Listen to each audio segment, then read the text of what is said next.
બોટાદ ખાતે જિલ્લા ભાજપના આધ્યાત્મિક કમલ કાર્યાલયનું ખાતમુહૂર્ત પ્રસંગે પૂર્વ એમએલએ ડોક્ટર ટી.ડી. માણિયાએ સત્તામાં મંદ હોદ્દેદારોને શિખામણ આપી હતી. ખુરશી કાયમી નથી અને સત્તાનો નાશ થયો છે. તે ભયંકરમાં ભયંકર છે. ડ્રગ્સ દારૂ કરતાં ભયંકરમાં ભયંકર હોય તો તે સત્તાનો નશો છે. તો ક્યારેય ન ભૂલવું જોઈએ. આપણે જે કંઈ હોદ્દા પર છે તે કાર્યકરોની મહેનતથી છે, તે પણ ભૂલવું ન જોઈએ. ક્યારેક વાલા દાલાની નીતિ ન હોવી જોઈએ, ગ્રુપવાદ ન હોવો જોઈએ. કોઈ ગ્રુપમાં પડવાનું નથી એટલે પાર્ટી સાથે રહેવાનું છે. ગ્રુપમાં પડવાથી પાર્ટીનું પતન થાય છે અને આપણું પતન થાય છે. હું નસીબદાર એટલો કે મારે 3 મુખ્યમંત્રી ભાગમાં આવ્યા હતા એ વખતે 5 વર્ષમાં. સાહેબ દિલ્હી ગયા, મોદી સાહેબ, પછી આનંદીબેન આવ્યા, એને ગ્રહણ નડ્યું, પછી વિજયભાઈ આવ્યા. 3 મારે મુખ્યમંત્રી 3નો લાભ મળ્યો. એટલે મેં બહુ ગાંધીનગરે બહુ જોયું છે, એનો અનુભવ બહુ કર્યો છે. અને મેં આ 7 વર્ષથી મૂક્યો એનો મને અફસોસ પણ નથી કે બહુ ટાઈમે રિટાયર ક્યારે થવાય ને એ પણ એક તમને કહી શકું. તમારે એવું લાગે તો રિટાયર થવામાં જરાય પણ મોડું કરવું નહીં. હું પછી રોહિત શર્મા વાર લગાડે એમ આપણે પછી વાર લગાડવાની નહીં. લોકો ધીકા એટલે આ તમને બધા કાર્યકરો એટલે થોડીક વાત કરું છું. અને બીજું, તમારા દીવાનખંડમાં વાક્ય એક લખી રાખજો કે આ ખુરશી છે ને એ કાયમી નથી. સત્તાનો નશો છે ને એ ભયંકરમાં ભયંકર નશો છે. ડ્રગ દારૂ બીજા વ્યસન કરતાં એ ભયંકરમાં ભયંકર નશો હોય ને તો એ સત્તાનો નશો છે, એ ક્યારેય ન ભૂલવું. બીજું, જે કંઈ આપણે બેઠા છીએ હોદ્દા પર અત્યારે, એ કાર્યકરોના મહેનતથી બેઠા છીએ, એ પણ ક્યારેય ન ભૂલવું. આપણે જશ કારણ કે આપણને બેસાડનારને ક્યારેય ભૂલતા નહીં. હું ક્યારેય હજી નથી ભૂલ્યો કોઈને. મારે 2013ની આપણી જે જંગ હતો, મહાજંગ હતો, એ તો મહાયુદ્ધ હતું, મહાભારત કરતાં મોટું. એ તમને યાદ હશે. આમે આપણે એ વખતે કુંવરજીભાઈ હતા, પણ એ વખતે પ્રજા મારી હારે જે લડી હતી ને એવું વાતાવરણ અત્યારે થવું જોઈએ. એવું અત્યારે આપણી પાસે સમય છે એવો.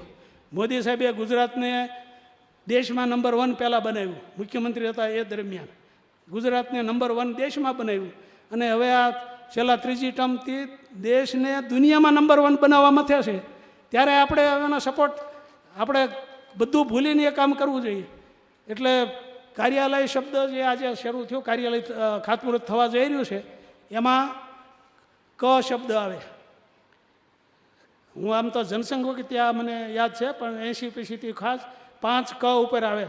ભાજપનો જે આધાર છે ને, કાર્યાલયનો ક પહેલાં ક, બીજો કાર્યકર્તાનો ક, ત્રીજો કાર્યક્રમનો ક, ચોથો કાર્ય પદ્ધતિ એનો ક, અને 5મો કાર્ય શક્તિ.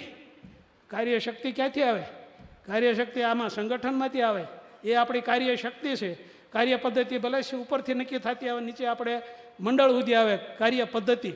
એટલે આપણી એ જે કેડર બેઝ પાર્ટી કહીએ છીએ ને, પણ આ 5 ક ઉપર આધારિત છે.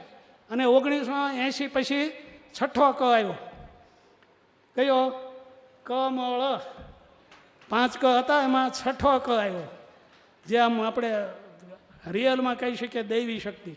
અને એ કની શક્તિ ઉપર કમળની, આપણા જ્યારે વડાપ્રધાન વર્લ્ડ બેસ્ટ PM હોય ત્યારે આપણે પાછા પડવાનો સવાલ જ નથી. અને થોડીક સ્વાર્થ વૃત્તિ જતી કરવી પડે. બીજું એક ઓલી શિખામણ કંઈક ચાલુ હતી ને આચાર સંહિતા બાબત, એમાં ક્યારેય વાલા દવલાની નીતિ નહીં કરવાની.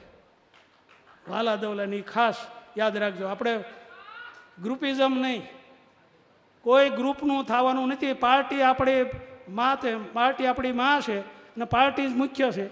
પાર્ટી હારે રહેવાનું. કોઈ પણ પક્ષ ગ્રુપમાં પડવાનું નથી. ગ્રુપમાં પડો એટલે આપણે પાર્ટીનું પતન થાય, પક્ષનું થાય, અને આપણું તો થાય જ. સૌથી પહેલાં આપણું પોતાનું થાય. ગ્રુપિઝમમાં પડવું નહીં. બહુ અનુભવ.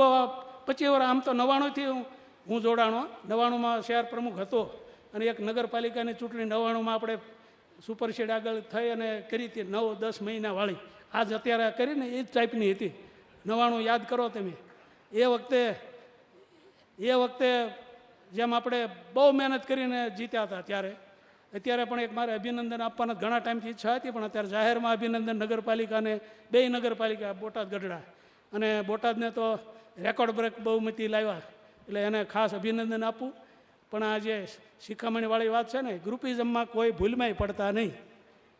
બીજું, આપણે પક્ષના કારણે આપણે છીએ, કમળને ક્યારેય ભૂલાય નહીં. કમળ બાદ કરીએ આપણામાંથી તો શું વધે એનું સર્વૈયું રાતે નિરાતે કાઢવું, અઠવાડિયે એકાદી વાર વિચારવું કે કમળ બાદ થઈ જાય આપણામાંથી તો આપણી શક્તિ કેટલીક છે, આપણે શું શું કરી શકીએ. શંકરના ગળાના સર્પની તમને વાત કરું. શંકરના ગળામાં સર્પ અને ગરુડ એ બે વચ્ચે ઉગ્ર ચર્ચા ચાલતી. ગરુડ કે તું બળ કરે છે, આ બધું મને ધમકી આપે. ગરુડને સાપ ધમકી આપતો હતો. એ કોના કારણે? એ શંકર ભગવાનના ગળામાં સર્પ હતો, એને શંકર ભગવાનની હતી. આવે સાહેબ આવી ગયા.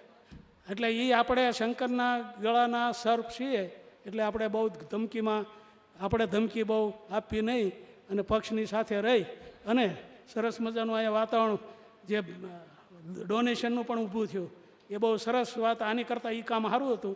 બોતાભાઈ શેખલિયા, દિવ્યાંગ ન્યૂઝ, બોટાદ.